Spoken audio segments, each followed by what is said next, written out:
పిత పుత్ర పవిత్ర ఆత్మనామమున ఆమేన్. ప్రియ స్నేహితులారా, జూబిలీ ఇయర్ 2025 సంవత్సరంలో బైబిల్ పారాయణాన్ని గురించి మిమ్మల్ందరినీ కూడా ప్రేమతో ఆహ్వానిస్తూ ఉన్నాను. అపోస్తుల కార్యములు 19వ అధ్యాయం 21వ వచనం నుండి. ఎఫెసు నగరంలో సంక్షోభం. ఇవి అన్నీ జరిగిన తరువాత పౌలు మాసిడోనియా అఖాయాల మీదుగా పయనించి యెరూషలేమునకు వెళ్ళుటకు నిశ్చయించుకొని, నేను అక్కడకు పోయిన పిదప రోము పట్టణమును కూడా తప్పనిసరిగా దర్శింపవలెను అని అనుకొనెను. కనుక పౌలు తన సహాయులైన తిమోతి, ఎరాస్తు అనువార్లను మాసిడోనియాకు పంపి, తాను ఇంకను కొంతకాలం ఆసియా మండలంలోనే గడిపెను. ఆ కాలంలోనే అక్కడ ఎఫెసు నగరంలో ప్రభువు మార్గమును గురించి ఒక తీవ్రమైన సంక్షోభం చెలరేగెను.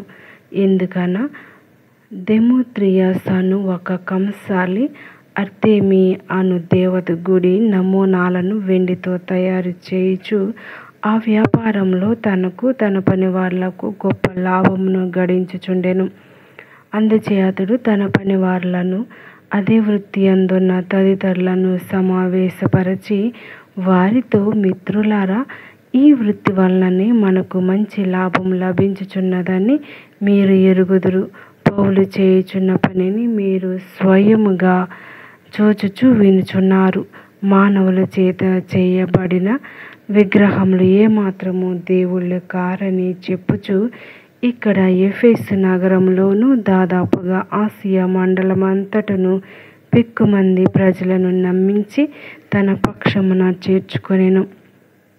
అందుచే మన వ్యాపారమునకు చెడ్డ పేరు వచ్చు ప్రమాదమున్నది. అంతేగాక అర్తెమియాను మన గొప్ప దేవత గుడికి విలువ లేకుండా పోవును. పైపెచ్చు ఆసియాలోను ప్రపంచమంతటను ప్రతి వాని చేత పూజింపబడుచున్న ఆమె మహత్యం కూడా పడిపోవును అని హెచ్చరిక చేసెను. వారు ఈ మాటలు విని మండిపడి, అర్తెమీ ఎఫెసు నగరపు గొప్ప దేవత అని కేకలు వేయసాగిరి. ఈ కోలాహలమును అంతై ఇంతై నగరమంతయు అలుముకొనెను. అప్పుడు ఆ అల్లరి మూక పౌలుతో పయనించిన మాసిడోనియా వాసులగు గాయి అరిస్టార్కులను వెంట పెట్టుకొని ఈడ్చుకొని వచ్చి ఒక నాటకశాలలో చొరబడిరి. పౌలు సమూహములోనికి పోవలనని వాంఛించెను, కానీ శిష్యులు అతనిని పోనీయలేదు.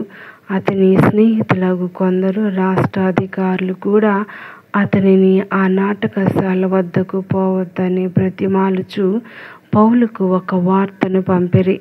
ఇంతలో ఆ సమావేశమంతయు గందరగోళమయ్యెను. కొందరు ఒక రీతిగా మాట్లాడుచు, మరికొందరు వేరొక రీతిగా అరుచుచు కేకలు వేసిరి. ఈ సభ్యులలో అనేకులకు వారు అచ్చట ఎందుకు సమావేశమైనది తెలియలేదు. యూదులు అలెగ్జాండరును ముందుకు త్రోయగా ఆ గుంపులోని కొందరు అతడు మాట్లాడవలనని ప్రోత్సహించిరి.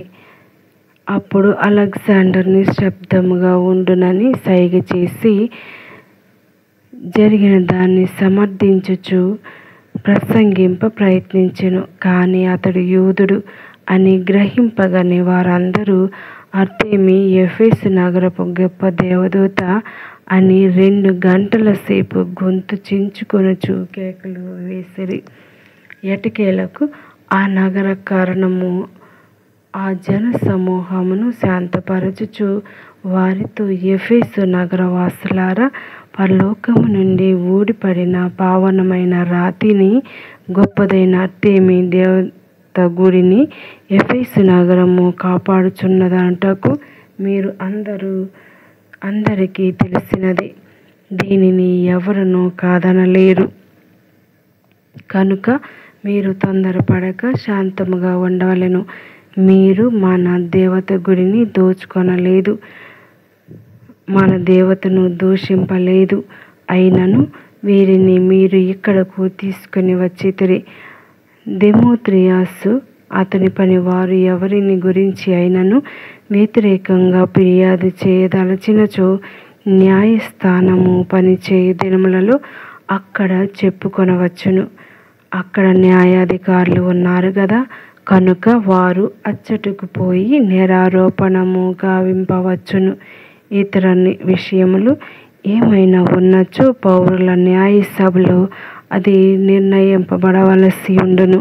ఏలైనా ఆ దినమున జరిగిన సంక్షోభమునకు మనము నేరస్తులమగు ప్రమాదమున్నది. ఈ అలజడికి మనము సరి అయిన కారణము కూడా చూపింపలేము అని పలికెను. పిదప సభ సమాప్తమయ్యెను. అపోస్తుల కార్యములు 20వ అధ్యాయము. మాసిడోనియా, గ్రీసు దేశములకు ఈ అల్లకల్లోలము అణిగిన తరువాత పౌలు విశ్వాసులందరూ చేరబిలిచి వారిని ప్రోత్సహించి వారి యొద్ద సెలవు తీసుకొని మాసిడోనియాకు వెళ్ళెను. అతడు ఆ ప్రాంతముల మీదుగా పోవచ్చు అకాయ ప్రజలను ప్రోత్సహించుచు గ్రీసు దేశమునకు వచ్చి 3 మాసములు ఉండెను. తరువాతి సిరియా వెళ్ళుటకు సిద్ధపడుచుండగా యూదులు అతనిపై కుట్ర పన్నుటనుచుండగా పసిగట్టి మాసిడోనియా మీదుగా వెనుకకు పోవాలని నిశ్చయించుకొనెను. బెరాయాకు చెందిన పుర్రూసు కుమారుడైన సపాతేరు అతని వెంట వెళ్ళెను. మరియు తెస్సలోనిక నుండి వచ్చిన అరిస్టార్కసు, సెకుందుసుకు, దెర్బే నుండి వచ్చిన గాయి, తిమోతి, ఆసియా మండలం నుండి వచ్చిన తికుకు, త్రోఫిము అను వీరు ముందుగా వెళ్ళి త్రోయలో మన కొరకు వేచి ఉండిరి. పులియని రొట్టెల పండుగ తరువాత ఫిలిప్పు నుండి ఓడనెక్కి పయనించి 5 రోజుల అనంతరం త్రోయలో వారిని కలుసుకొని అచ్చట 1 వారము గడిపితిమి. త్రోయ పట్టణము పౌలు తుది ప్రయాణము. ఆదివారం మేము భుజించుటకు ఒక చోట చేరితిమి. మరునాడు తాను వారిని వదిలి వెళ్ళవలసి ఉన్నదన్న పౌలు నడిజాం వరకు ప్రజలతో మాట్లాడుతూనే ఉండెను. మేము సమావేశమైన పై అంతస్తు గదిలో ఇంకను దీపములు వెలుగుచూనే ఉండెను. యూతికుసు అను పేరు గల యువకుడు ఒకడు కిటికీలో కూర్చుండి ఉండెను. పౌలు ఇంకను మాట్లాడుచుండగా అతడు కునికిపాట్లు పడి గాఢ నిద్ర పట్టగా ఆ నిద్రలో అక్కడ నుండి క్రింద పడిపోయాను. వెంటనే వారు అతన్ని లేవనెత్తబోగా అతడు అప్పటికే ప్రాణములు విడిచెను. కానీ పౌలు క్రిందకు దిగి అతని యొద్దకు వెళ్ళి వానిపై వంగి కౌగిలించుకొని, విచారపడకుడు, ఇతడు ఇంకను బ్రతికి ఉన్నాడు అని పలికెను.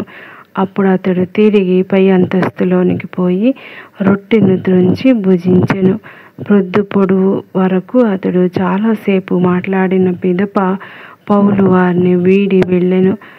వారు ఆ యువకుని సజీవునిగా ఇంటికి తీసుకొని వచ్చి ఎంతో ఊరట పొందిరి.